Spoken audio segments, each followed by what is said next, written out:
Wey'ngane zakwethu ngibingelele, nayi underrated team noma underrated squad esadlala kahle kakhulu yabo, esadlala kahle kakhulu saze sayofika kuma-final e-CAF Champions League. Underrated squad ever lesi ku-P_S_L naku-Afrika yonkana. Underrated squad eyahamba yaya e-Afrika ingasayinanga noyedwa umdlali, ibheniwe. KwakuwuMatogo, okuwumbono uMatogo eyamchitha i-Chiefs, engangingazi ukuthi yayimchithelani. uZulu, ya uZulu wadlala kahle futhi naye kulowo magemu lawa wadlala le game sasidlala neSimba, le game le la sasishaya khona iSimba ngo-4-0 yabo.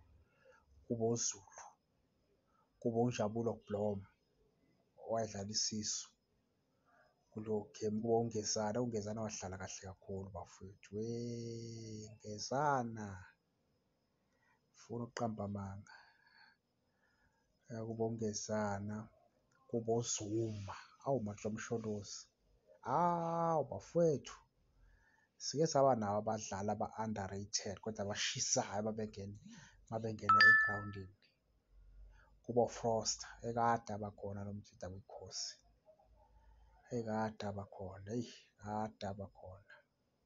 Kube uManyama, uManyama waba nesizini enhle kakhulu. uManyama waba nesizini enhle, lo ovela lapha bese kuba uVuma ongavumi, naye wavimba kahle kakhulu bafowethu kula magemu lawa e-Champions League. uVuma wavimba kahle kakhulu, wavimba kahle kakhulu. Uzoba ngicabanga ukuthi uParker lo ovela lapha, ngicabanga ukuthi uParker lo ovela laphana bafowethu. Kodwa kule squad kunoKatsane, ngicabanga uKatsane ongemuva, kwakunoKatsande futhi yabo. So le squad bafowethu underrated squad, kodwa i-squad esisakhona ukwenzela i-Chiefs imali, lesi esakhona ukwenzela i-Chiefs ukuthi ibe nemali kwi-CAF Champions League for the first time yabo. Yiso lesi, just imagine,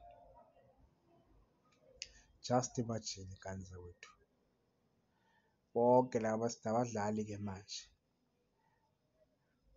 labadlali esinabo manje badlula le squad lesi nge-value, mara bayahluleka ukuphefoma. Iskwata lesi phela lesi mathiwa sisibuyisa sonke sisiletha la, ngeke sibe la sikhona khona yabo, ngeke sibe la sikhona khona, mara labadlali laba bayasiphuza. Sisale kahle ngane zawethu.